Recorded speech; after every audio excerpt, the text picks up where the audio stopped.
Amen.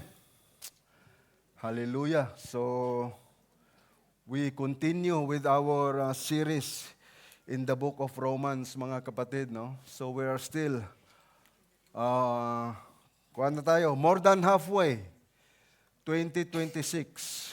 Where has 2026 gone? Mabilis, no? We are already halfway, July, no? Nilalamig na tayo. So yun, no? Living in obedience to God through the power of the Holy Spirit. Last week, we started our study in Romans 10. Now we continue. I was supposed to teach you, no? Romans 10, 5 to 10. But I was stuck, no? Doon sa 6 to 8. So, and then I realized that Romans 9 to 10 is punong-puno din. So I just have to split this, no? So now, by the way, maraming salamat sa iyong mga prayers, no? I was down and out yesterday. Bagsak si Pisa kahapon, no? All day. I was just in bed. Friday night until yesterday about 4 o'clock. I was just in bed. Flat out, si Pisaras, no? But thank you for your prayers. I'm here standing. Sabi nga ni brother, matikas daw ako eh. Panggap lang yun, brother. But praise the Lord, no? I'm here, no? I'm here. So if you've noticed, during our studies sa beginning chapter 9, I'm not giving you so many cross-references, no? I'm not giving you cross-references sa Biblia. Why? Because nung sinulat nga itong Romans na to, the Bible was not yet complete. The New Testament was not yet complete. So how can they explain, how can the Roman audience understand kung magbibigay ka ng Galatians, magbibigay ka ng Ephesians, magbibigay ka ng Thessalonians? Eh wala pa ang New Testament during those times, no? So that's why what I'm telling you is kung ano yung sinasabi ng Pablo doon sa Old Testament. Okay? So that's how they understand this book of Romans. When we study a book, tingnan natin kung ano yung mga references na binigay ng author for the audience to understand, no? So yun, if you notice that, wala mang cross-reference to si Kuya. My reference is the Old Testament that Paul is quoting from scriptures. Okay, so bago tayo magsimula, manalangin muna tayo. Father, we thank you, Lord. We thank you for today. We thank you, Lord, that you have gathered us today. Even, Lord God, in the midst of a winter cold, we are still here, gathering, oh Lord, singing praises to you, giving glory to your name, and studying your words, oh God. Father, we just ask you to let your Holy Spirit just encamp around this place, oh God, that we will really understand what your message for us today. Father, we just need, Lord God, to open our hearts and just rely upon you, Lord God, that everything comes from you, Lord. Before anything else is accomplished this afternoon, oh God, we are very careful to give you back all the glory, all the honor, and the praise. In Jesus' name. Amen, amen. So praise the Lord. So let's study Romans chapter 10, verses 5 to 8, as we stand to give honor to the words of the Lord. Let us read. For Moses writes about the righteousness that is based on the law, that the person who does the commandments shall live by them. But the righteousness based on faith says, do not say in your heart, who will ascend into heaven, that is, to bring Christ down? Or who will descend into the abyss, that is, to bring Christ up from the dead? But what does it say? The word is near you, in your mouth and in your heart. That is the word of faith that we proclaim. The words of the Lord, brothers and sisters. Please be seated. Hallelujah.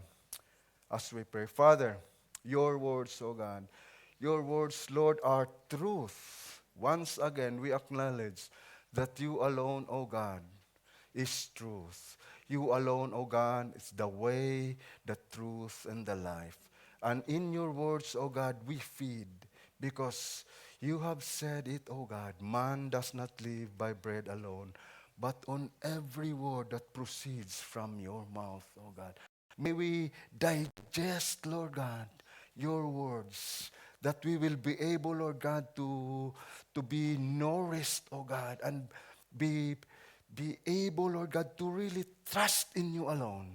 Father, we give you glory in Jesus' name. Amen, amen. So praise the Lord. No? So last time, we have learned that the Apostle Paul's response to the doctrine of election is prayer. Paul responds in prayer to the doctrine of election. Brothers, my heart's desire and prayer to God for them is that they may be saved. My heart's desire for my fellow Israelites, no? Kasi when we pray, if we apply this to us today, no? We are praying for the lost. Why? Because we are praying to the God who can only save. Only God can save. The doctrine of election, hindi natin maintindihan yun. Kaya nga minsan, even the Apostle Paul, meron siyang tanong, we Christians ask, what shall we say then? Ano ang masasabi natin? We are those Christians. What shall we say then? Kasi parang hindi natin maintindihan eh. It is against our thinking. But Paul explains it later, and then kung nag-o-oppose ka pa rin sa election ng Pablo, what does he say? Paul goes to oppose. You will say to me then. Ikaw yun, nag-o-oppose. No, so gano'n ang prayer, no? Kasi our God, ang Diyos natin, nag-i-elect for salvation, is a merciful and compassionate God. No, that He doesn't want any to perish. Hindi natutuwa yung Diyos na mayroong nai-impyerno. Natutuwa ba ang Diyos nag-i-impyerno? Hindi. But He desires all to be saved, mga kapatid. No, yun ang kuwan dyan eh. The doctrine of God's sovereignty in election, idagdag ko lang, is the basis for our assurance of salvation and eternal security. No? Maraming hindi nagkuhan dito eh. Once saved, always saved. But I'm telling you, once genuinely saved, always saved. Because sometimes you say, Lord, Lord, Lord, but you are not genuinely saved. Sabi nga kaya nga, we will tackle next week how to be truly saved, mga kapatid. No, hindi to biro-biro. Yung if you confess with your mouth, hindi to biro-biro eh. This is radical. Sabi nga ni Brother Odic doon sa tag namin, this is a radical confession, mga kapatid. If you confess with your mouth that Jesus is Lord, hindi to basta-basta. This is not a just statement, mga kapatid. Just, basta-basta, di ba? Forgive me, I'm not a very good spoken in English. So yun ang The doctrine of God's sovereignty in His election is our basis for our eternal security. we are sanctified and we are glorified by the same basis as we are saved. No, na-sanctify tayo at mag-glorify tayo on the basis on how we are being saved. Justification by grace through faith pa rin. Kasi ito yung tema ng Apostle Pablo doon sa book niya ng Romans. No? The author of our faith is the finisher of our faith. The one who has begun a good work in us will be the one to complete it. No? In Christ Jesus. Now, so lessons natin, kuan ko lang, from the lessons we learned from last week, ito yon, no? The doctrine of election is the basis for prayers to the lost, no? This is a very tremendous kuan, no? Kuan natin na magpipray tayo sa mga nawawala na hindi unbeliever, no? Very good incentive for us to pray for them. Bakit? Hindi kasi natin alam kung sino yung elect eh. We really do not know who are they. That's why we have to share. Pray for them. Who would know? Who would know that on that last minute of their life? Kasi hindi natin alam kung sino yung elect. Malalaman natin kung elect siya pag namatay na siya eh. Pag hindi talaga siya tumanggap eh. Isipin mo yun, yung criminal doon sa cross. The last minute he was elected. Is it just mere luck that he was crucified with Christ? I don't think so. It was the sovereignty of God that he was there. Huh? Last minute, na-elect. Hallelujah, praise the Lord. That's why you never, hindi na, pray. But there are also people, no? That there are also people na, akala natin, no, na pag namamatay na yung tao, magbibilieve siya. Hindi. My late brother-in-law, nagkuhan siya, no? He is always, because he is a doctor, he always share the gospel to those sick, no? Mayroong mamamatay na lang eh. Sinira niya ng gospel. Oh no. Kuha na ka nung, mukhang lapit ka na talaga. No? Ang isipin na lang natin nito is yung buhay na walang hanggan. Mag-believe ka na lang kay Jesus, you will have eternal life. Minura yung brother-in-law ko eh. Minura siya ng katakot-takot na mura, hindi makain ng aso. Sabi niya, wow, a dying person curses God in his dying moments. Kasi sabi talaga, wala talagang pag-asa sa mundo yun. Sabi niya, no, even in deathbed, if you are really not God's sovereign choosing, hindi ka talaga maniwala eh. So ganun, no? Ganun. Number 2, doon sa ating religious zeal without full knowledge of God cannot save, no? Yung mga Hudyo, for I bear then witness that I have a zeal for God, but not according to knowledge, no? Mayroon silang knowledge, but not according to the fullness of knowledge of God. Number 3, we have to understand God's perfect righteousness. Do not be ignorant of the righteousness of God. Now, because they have the zeal, but they were ignorant. Sabi ng verse 3, ignorant of the righteousness of God. Kumpiyansa sila sa righteousness ng Panginoon. Akala nila ganun-ganun lang yung Panginoon. God is perfectly holy and perfectly righteous. There is no sin. Yung kinanta natin, when you enter that land, when you enter that country, where sin is no more. Yun eh. Kaya anong tanong, di ba, na, how can you be happy in heaven knowing that your relatives are in hell? Ma-understand mo yun because when you live in such a holy place without sin, You will abhor the sin of your relatives, mga kapatid.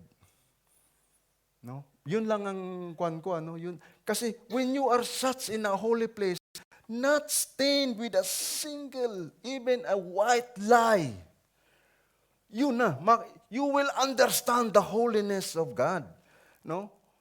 Do not be ignorant of the righteousness of God. God demands perfect righteousness, mga kapatid.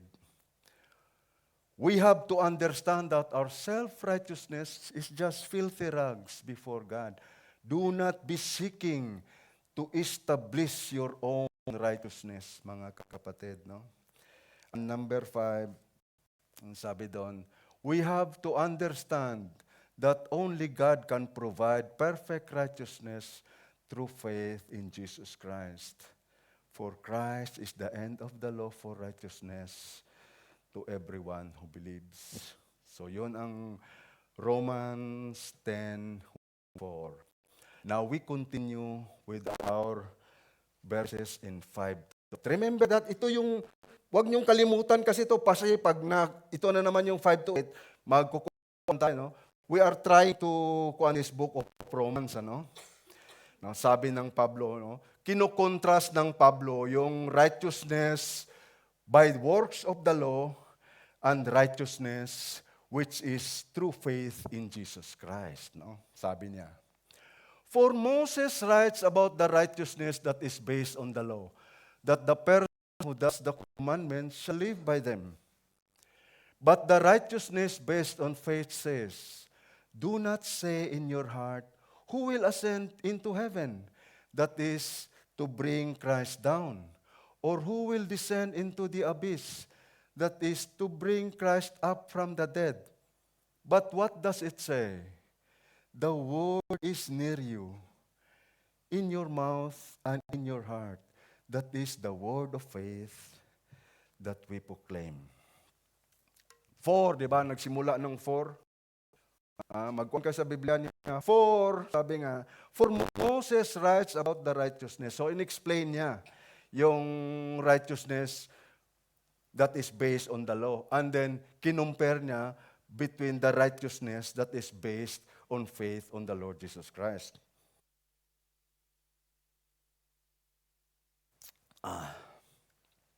Ang sabi niya, for Moses writes about the righteousness that is based on the law, that the person who does the commandments shall live by them. So, if you have your commentaries with you, with commentaries, anong quotation to?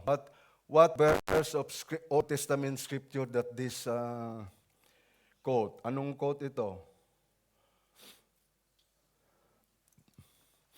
Walang mayroong ibang mag-commentary dito? Leviticus 18:5. Now we go to Leviticus 18:5. Ano sinasabi ng Leviticus 18:5? You shall therefore keep my statutes and my rules. If a person does them, he shall live by them. I am the Lord. Ito lang kinote niya, oh. He shall live by them. I am the Lord, no? Iyon lang kinote na hindi kinote fully. Yung hindi kinote niya fully yung text ng Leviticus 18:5. Kasi ito, yung live nito is kung paano ka makatanggap ng blessing sa Panginoon, no? So the Mosaic law makes the path to righteousness very plain and simple. You shall therefore keep my statutes and my rules. If a person does them, he shall live by them. I am the Lord, no?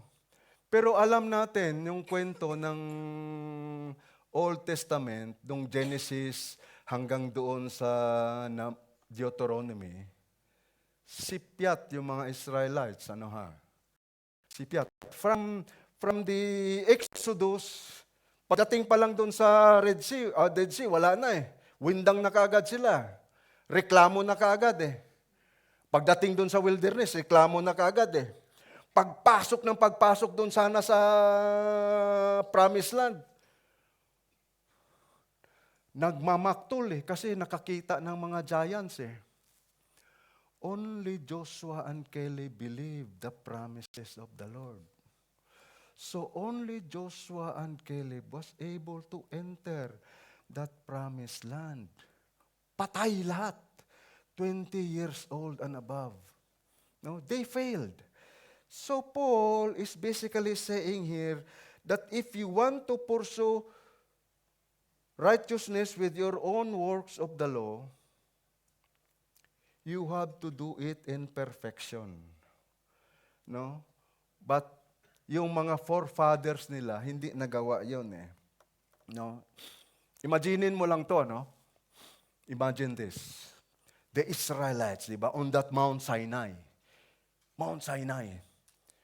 When Moses went up there, they heard the voice of the Lord.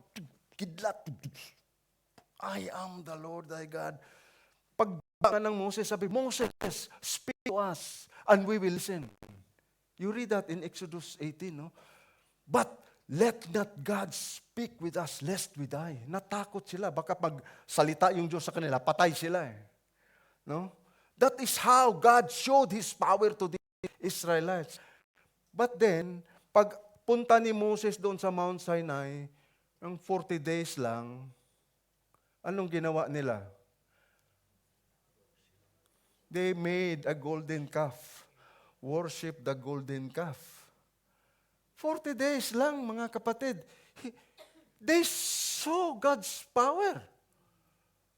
They witnessing God's glory there in Mount Sinai, but just 40 days na wala si Moses, nag-create kagad ng golden calf yung Aaron, ng bakos sinasabihan siya ng mga tao. It means, man can never obey God's law perfectly. 40 araw lang yun eh.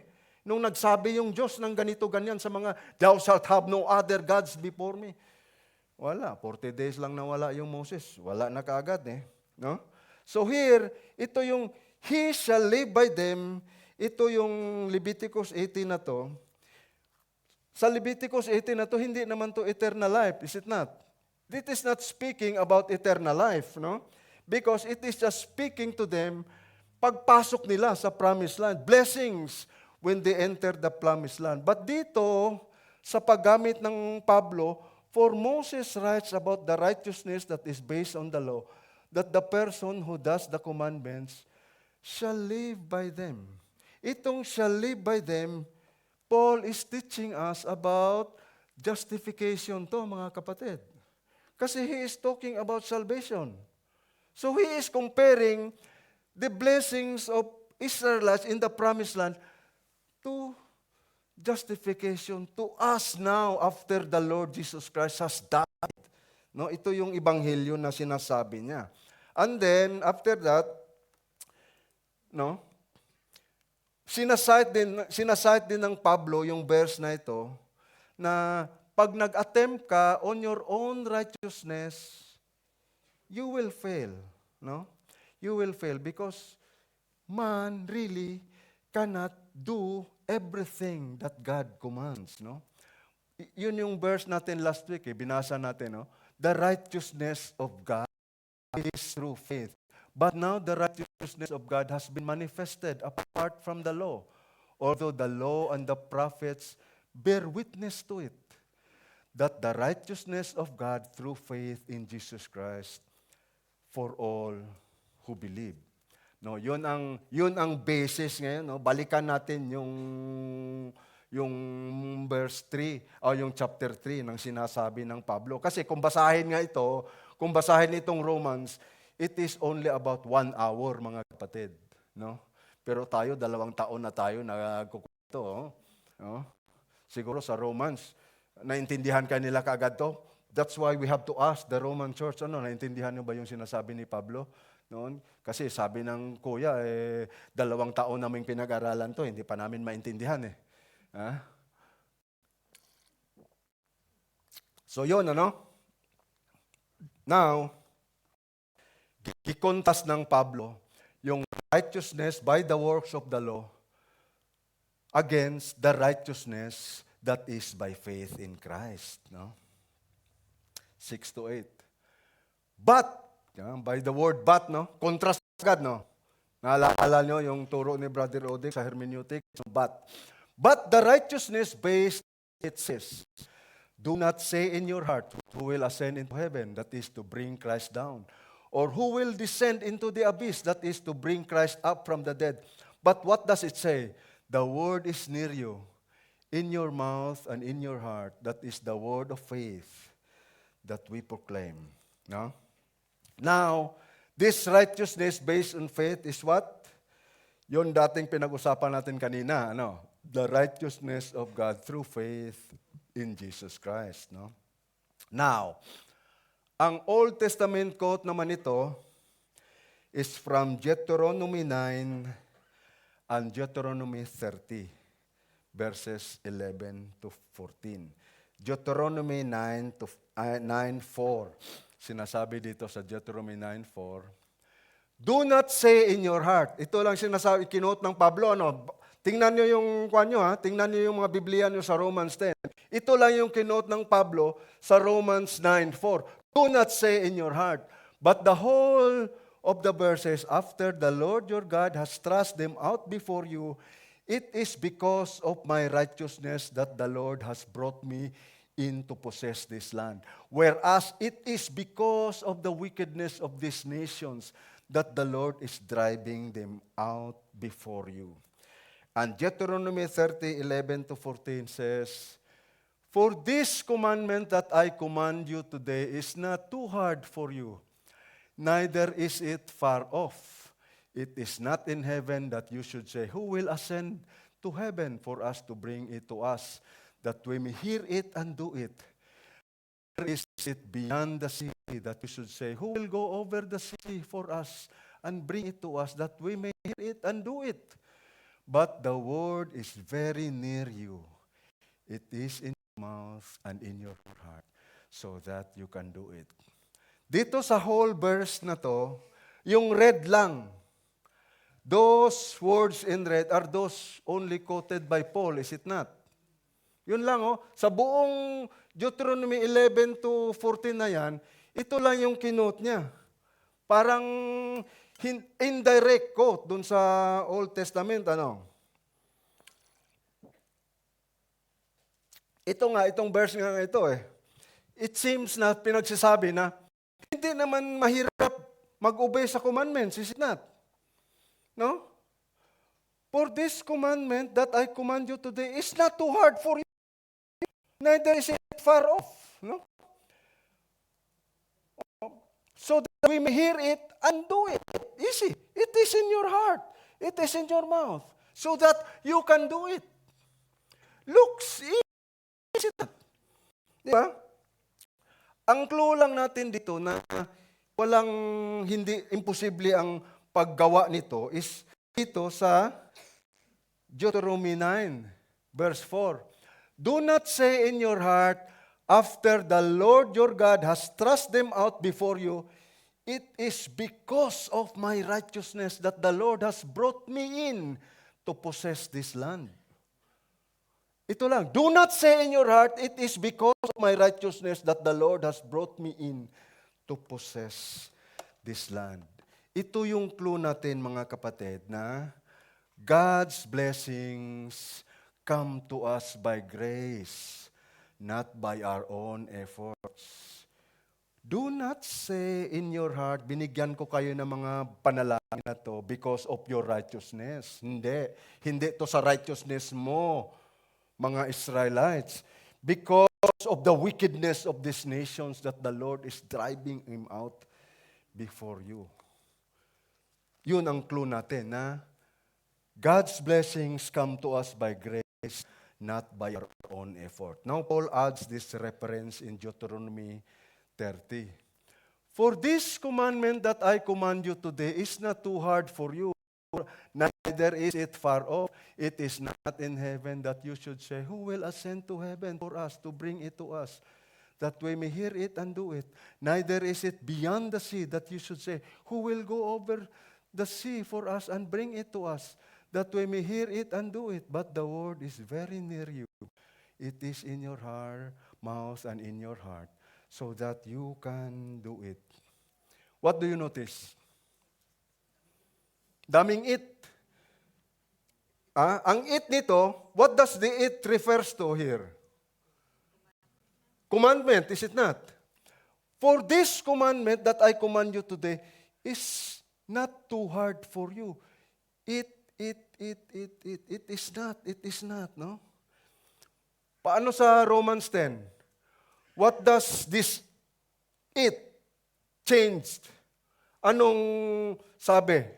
Ano tong it na to? Pinalitan, di ba? Ano? Who will ascend to heaven? Sabi, ano sabi? Who will ascend into heaven? That is to bring Christ down. It's not the commandment, right? Paul replaces it with Christ. Nakuha niyo? No, hindi na commandment ito eh. Hindi na commandment, no? Bakit? Bakit pinalitan ng Pablo? Was Paul kind of confused? Was Paul kind of misinterpreting scriptures? These are the words of God, mga kapatid. These are inspired by the Holy Spirit. These are the infallible words of God, no? So what is the context of this?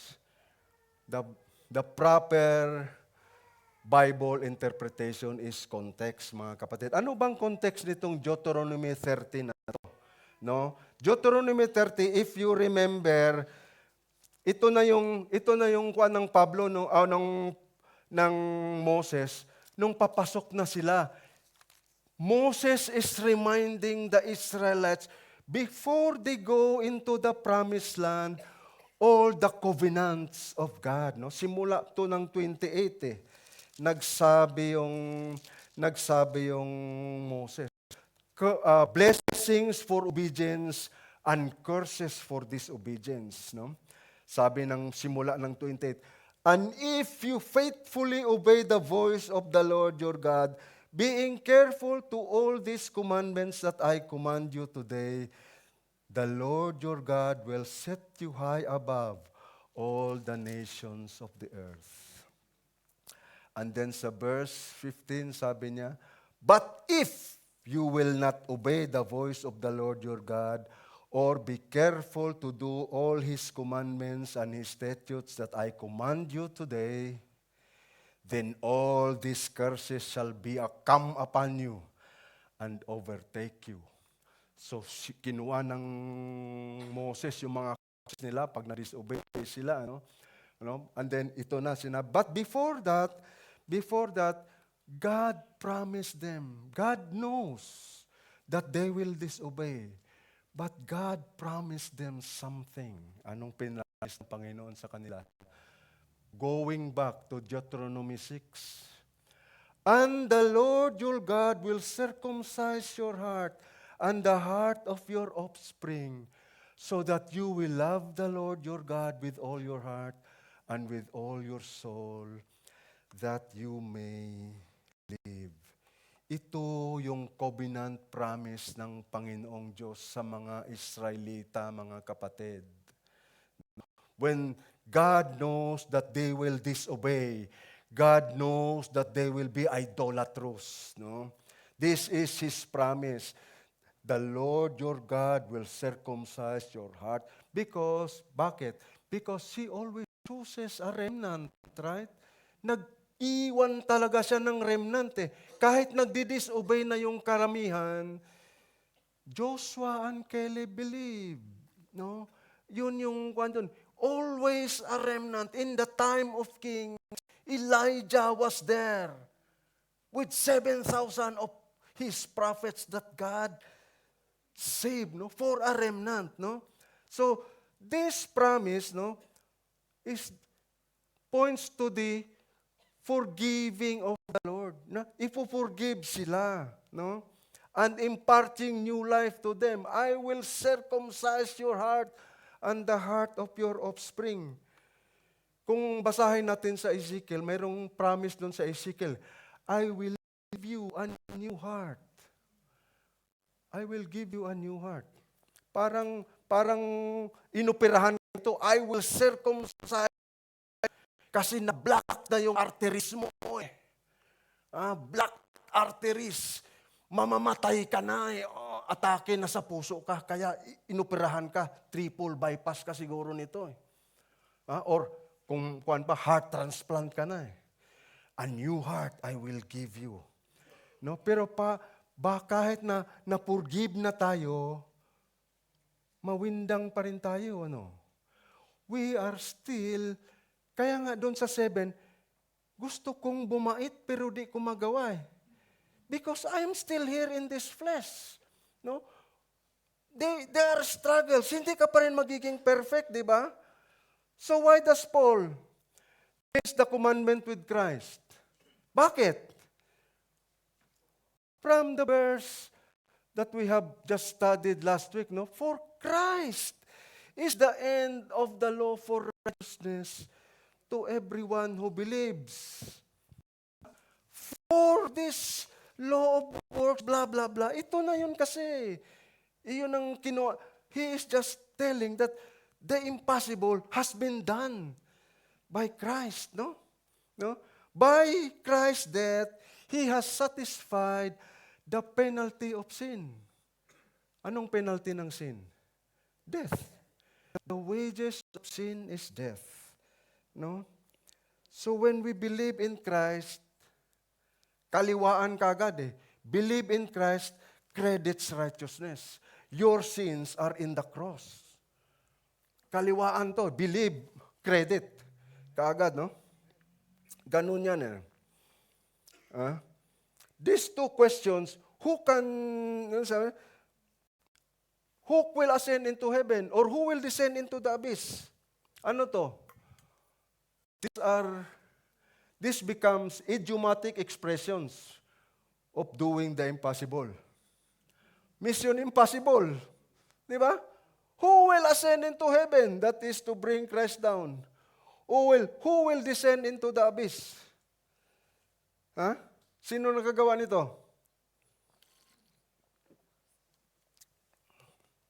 Ang mga astronaut, hanggang doon lang sila sa space eh. Hanggang sa buwan lang sila, hindi talaga sila nakapasok sa langit eh. Nobody can do this, right? Kahit sa Tom Cruise pa, Mission Impossible eh. Hindi kaya ni Tom Cruise to, boy. Nobody can do this. But God in His grace did it. For God so loved the world that He gave His only begotten Son. Whosoever believes in Him will not perish but have everlasting life. It was the glory of God the Father that He raised Jesus from the dead. It was for the glory of the Father. Now, Paul is simply telling the Romans that the righteousness of faith does not require some impossible expedition to the galaxy. No? Hindi na kailangan ng mag-explore ka pa ng galaxy just to attain this. No? Ang punto ng Pablo dito, human effort is not necessary. Human effort is not necessary to attain God's righteousness. No? God has done it all. No? He sent Christ. Christ died for the sins of the world. God raised Him from the dead. All that sinners do is to believe the word that Paul was preaching. But what does it say? The word is near you, in your mouth and in your heart. That is the word of faith that we proclaim. No? The word is near you. No, we don't have to undergo nga kung ano-ano mga difficult, impossible expedition, ascend to heaven, descend into the abyss, to find Christ, the anointed one, and be saved. Today, we were praying for the luhars. I was asking, wala kayang cellphone to mga luhars na to? In the 21st century, almost everybody has cell phones. Yes, wala man silang mga missionaries pa siguro doon, but the whole World Wide Web is so full of Christians putting in messages of faith, mga kapatid. Imposible. No? The word is near you, in your mouth and in your heart. Ang lapit lang. No? No, do not miss this important reality, mga kapatid. No? Sabi nga natin nung anniversary, it is appointed for man to die once, after that judgment. No? Now, when you die and stand before God, you cannot reason, bakit kita papasukin ng langit? Lord, mabait naman ako, Lord. Wala naman akong inagrabyado. Wrong answer yan eh. Laglag ka kaagad yan eh. The right answer that God wants to hear. Baunin mo tong kanta na to, ha. My hope is built on nothing less than Jesus' blood and righteousness. I dare not trust the sweetest frame, but wholly lean on Jesus' name. Right answer. Welcome. Memorize niyo yung kanta na yun, ha. Pagtanungin kayo ng Panginoon na, my hope is built on nothing less than Jesus' blood and righteousness. I dare not trust the sweetest frame, but wholly lean on Jesus' name. Pasok! Pasok! Hallelujah! Praise the Lord, no? Kaya sabi, it's not rocket science. Hindi na kailangan i-memorize yan eh. Di ba? Hindi rocket science. Very easy. It's not far away. No? Almost everybody knows. The whole world knows about Jesus. Siguro sa kung ano-anong ginagawa nga mura yung pangalan ng Panginoong Diyos eh. They use it as a swear word. Why would you use it as a swear word? Yung mga kasamahan kong nasa pagkuhan kami, pag nag-swear word sila, iswear ko rin yung pangalan nila. Nagulat sila. Bakit? You are making my Lord a swear word. What do you feel if I'm using now your name as a swear word? O nga no. Sorry, Johnny. Ha? Kaya bago magmura, sorry, Johnny, sasabihin ko lang to, ha? Bang. Hindi pa rin eh. Ganun pa rin sila. Making the name above every name just a swear word. What a shame, no? Jesus, that's the word of faith that we proclaim, mga kapatid, no? Almighty God, through the Lord Jesus, did for us what anybody of us can do. No? Nobody can do this, but Jesus did everything for us. The only difference nga between Christianity, true Christianity, and all other religions is just the word do and the word done. All other religions says, kahit na hindi yan Christianity, do this, do this, do this, so that you will go to heaven, do this. But for true Christianity, it is done. Done. 4 letters lang, mga kapatid. No? So, paano natin i-apply naman to? So what, kuya? Ano nang pakialam natin dyan? No? What does that have to do with justification by grace through faith? Number 1, application. To be righteous before God, we must recognize that it is not by keeping the law of righteousness. For Moses writes about the righteousness that is based on the law, that the person who does the commandments shall live by them. Kanta ni Nino ito eh. To dream the impossible dream, nobody can do this. Wala yan. Imposible. Imposible yan. No? Walang mangyari sa'yo. No? To be righteous before God, we must recognize that it is not by keeping the law of righteousness, mga kapatid. Number 2, to be righteous before God. Because pag kuan mo kasi, ang kuan ito, labanan ito, you can go to heaven if you are righteous before God. To be righteous before God, we must recognize that Jesus Christ has done what we cannot do ourselves. But the righteousness based on faith says, do not say in your heart, who will ascend into heaven? That is to bring Christ down. Or who will descend into the abyss? That is to bring Christ up from the dead. No? Only God has done this. Ang Diyos lang nakagawa nito, ano ha? Only God has done this. Number 3, to be righteous before God, believe the truth that we proclaim. Believe the truth that we proclaim. But what does it say? The word is near you, in your mouth and in your heart. That is the word of faith that we proclaim. Anong pinoproclaim ng Pablo? Anong pinoproclaim ng pulpitong ito? What do we proclaim? Do we proclaim that JCRCM is the only way to heaven? No. We proclaim because if you confess with your mouth that Jesus is Lord and believe in your heart that God raised Him from the dead, you will be saved. For with the heart one believes and is justified, and with the mouth one confesses and is saved, mga kapatid. Because if you confess with your mouth that Jesus is Lord, this is radical. We will learn more of this next week. And believe in your heart that God raised Him from the dead, you will be saved. For with the heart one believes and is justified, and with the mouth one confesses and is saved. Glory to God, mga kapatid. Hallelujah. Let us pray.